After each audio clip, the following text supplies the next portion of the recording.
You just received an IRS Letter CP2000? Don't panic. This is not an audit, and it does not mean you are in serious trouble yet. CP2000 is a proposed notice from the IRS.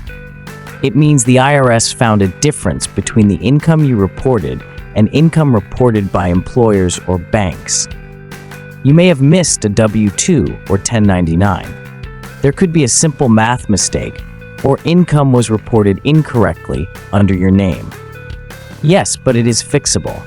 The IRS is asking if you agree or disagree. You still have time to respond. The IRS may finalize the changes. You could receive a real tax bill with penalties and interest added. First, read the letter carefully. Check the tax year and income details. Second, compare it with your records. Look at W-2 forms and your tax return.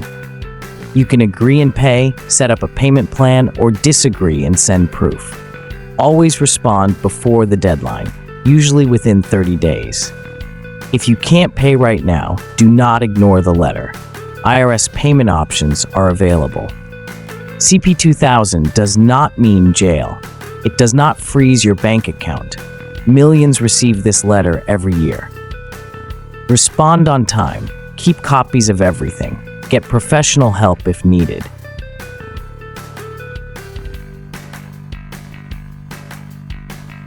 Subscribe to NoticeDecoded for simple explanations of IRS letters.